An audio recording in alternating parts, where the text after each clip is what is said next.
पाठक जी ने भी ये सूचना दे दी कि कुमार विश्वास जी आ गए हैं और मेरे क्रम को इस समय उस पर विशेषाधिकार का प्रयोग हुआ है, उपयोग हुआ है।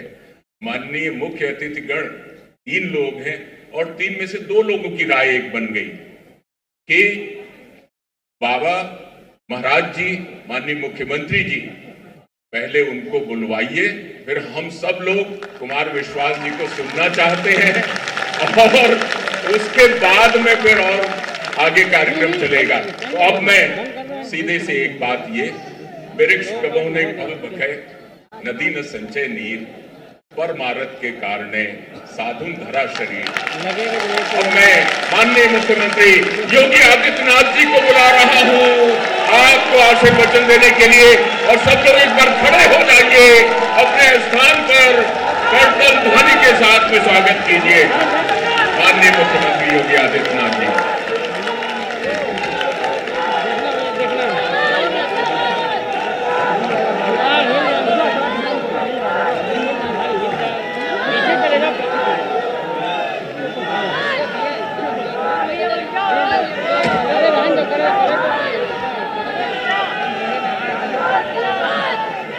देश के प्रधानमंत्री, भारत रत्न स्वर्गीय अटल बिहारी वाजपेयी जी की पावन जयंती की पूर्व संध्या में आयोजित आज के इस कार्यक्रम में मंच पर उपस्थित केंद्रीय शिक्षा, कौशल विकास और उद्यमिता मंत्रालय के मंत्री माननीय श्री धर्मेंद्र प्रधान जी, भारतीय जनता पार्टी के प्रदेश के अध्यक्ष माननीय श्री स्वतंत्र देव सिंह जी, भारतीय जनता पार्टी के प्रदेश के प्रभारी पूर्व केंद्रीय मंत्री माननीय राधा मोहन सिंह जी, प्रदेश सरकार में मेरे सहयोगी मंत्रीगण श्री आशुतोष टंडन जी, डॉक्टर महेंद्र सिंह जी, डॉक्टर सतीश द्विवेदी जी, वरिष्ठ पत्रकार और एक लोकप्रिय संपादक श्री हेमंत शर्मा जी, लोकप्रिय कवि श्री कुमार विश्वास जी, संपादक साहित्य गंधा श्री सर्वेश आस्थाना जी, युवा नेता श्री नीरज सिंह जी, और इस पूरे कार्यक्रम के जो आयोजक हैं, सदैव अटल बिहारी वाजपेयी जी के कार्यों को जन जन तक पहुंचाते हैं प्रदेश सरकार के विधि और न्याय मंत्री श्री ब्रजेश पाठक जी, आज के इस कार्यक्रम में उपस्थित सभी सम्मानित जनप्रतिनिधिगण, उपस्थित महानुभाव और लखनऊ के सभी अटल जी से जुड़े हुए भाइयों बहनों, मैं सबसे पहले अटल जी की स्मृतियों को कोटि कोटि नमन करते हुए उनकी पावन जयंती के इस आयोजन के अवसर पर मैं पूर्व संध्या पर आयोजित कार्यक्रम में उन्हें प्रदेश शासन की ओर से विनम्र श्रद्धांजलि अर्पित करता हूं। अटल जी का नाम भारत के सार्वजनिक जीवन में दलीय सीमाओं से ऊपर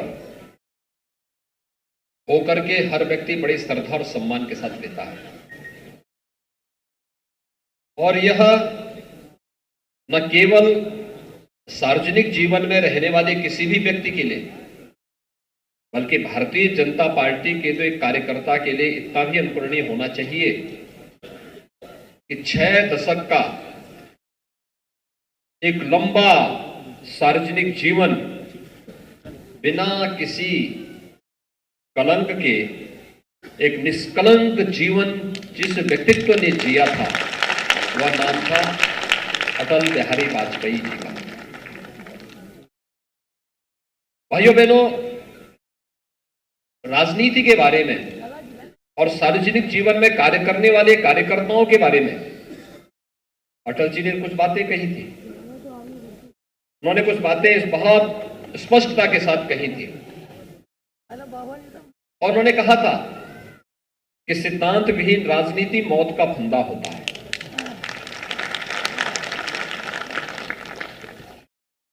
सार्वजनिक जीवन कुछ मूल्यों, कुछ आदर्शों को लेकर के होना चाहिए, लेकिन साथ साथ उन्होंने बहुत सारी चीजें दी। अब देखिए, एक एक उनकी पंक्ति और साहित्य के प्रति उनका जो भाव था, किस रूप में हर एक नागरिक को झकझोरता था।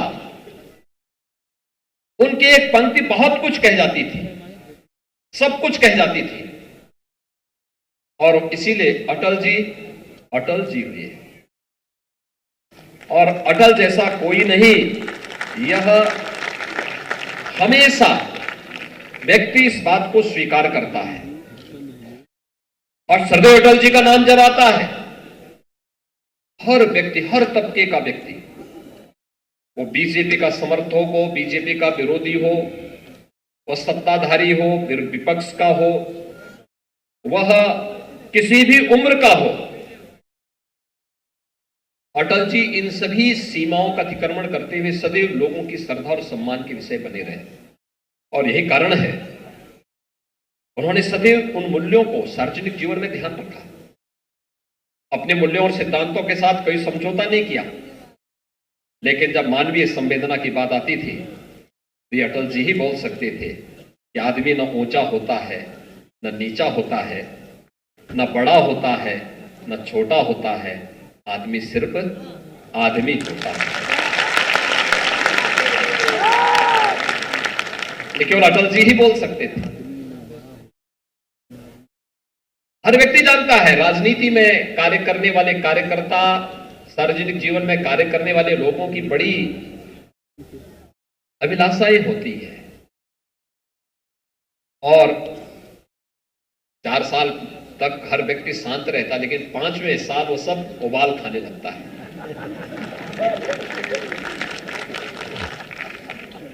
और तब अटल जी ने इस बात को कहा था। एक बात उन्होंने कहा, कार्यकर्ताओं से कहा था उन्होंने कि छोटे मन से कोई बड़ा नहीं होता और टूटे मन से कोई बड़ा नहीं होता। भाइयों बहनों, बहुत कुछ संदेश दे देता है। और याद करिए, प्रधानमंत्री पद की शपथ जब पहली बार उन्होंने ली थी, क्या कहा था उन्होंने? कितना कुछ कहा था। मेरे प्रभु, मुझे इतनी ऊंचाई कभी मत देना, गैरों को गले न लगा सको। ये अटल जी ही कह सकते थे। इस देश की उस राजनीति को, जो राजनीति इस भारत की मूल परंपरा को सदैव कोसती थी,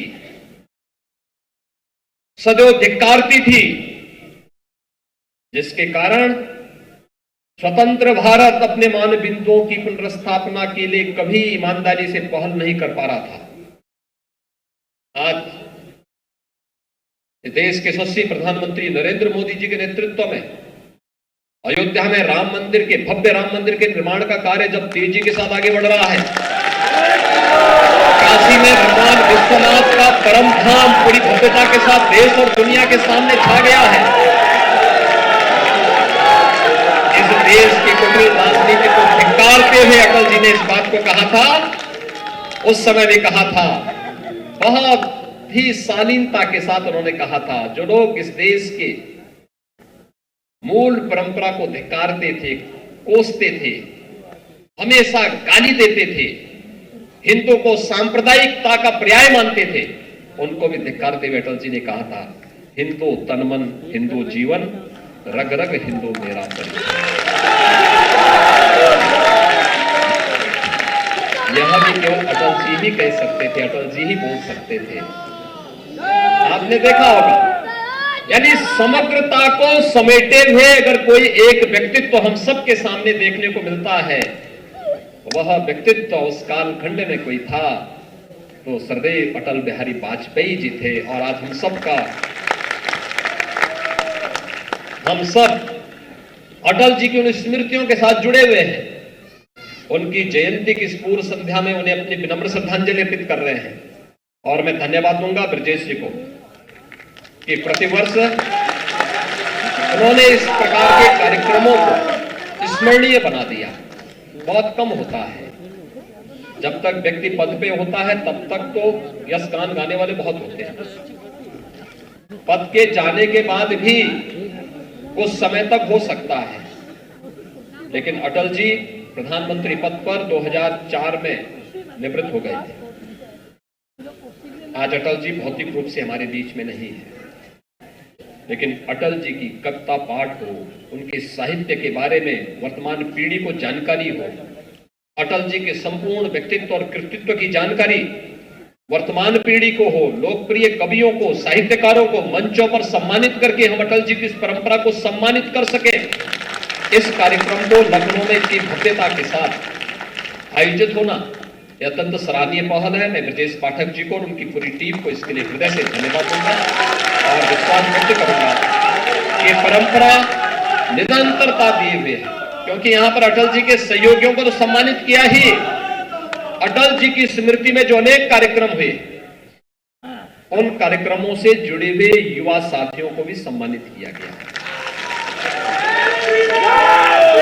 नहीं तो लोग ये मान लेते हैं कि एक उम्र के बाद कोई व्यक्ति बुजुर्ग होता है तो लोग मानते हैं कि उन बुजुर्गों को सम्मानित करना है।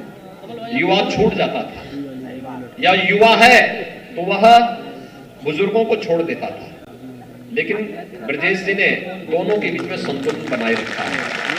मंच पर मैं देख रहा था, एक तरफ युवा सम्मानित हो रहे थे, दूसरी तरफ अटल जी के सहयोगी भी सम्मानित हो रहे थे। अच्छा प्रयास है, अच्छा संतुलन है। ब्रजेश जी आपको धन्यवाद और आपकी पूरी टीम का मैं अभिनंदन करता हूं और सरदेव अटल जी को एक बार फिर से उनकी स्मृतियों को कोटि कोटि नमन करते हुए विनम्र श्रद्धांजलि अर्पित करता हूं। धन्यवाद। जय हिंद।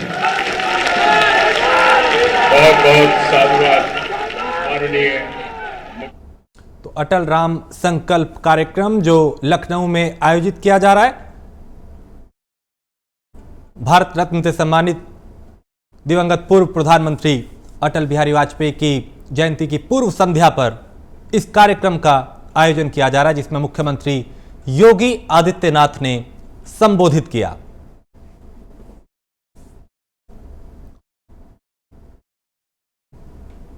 तो अटल राम संकल्प कार्यक्रम और इसमें अटल बिहारी वाजपेयी के साथ जिन्होंने काम किया उन्हें सम्मानित किया गया और उनके जीवन पर प्रकाश डाला गया। यहां एक ब्रेक के लिए रुकेंगे। ब्रेक के उस पार देखिए प्राइम एजेंडा।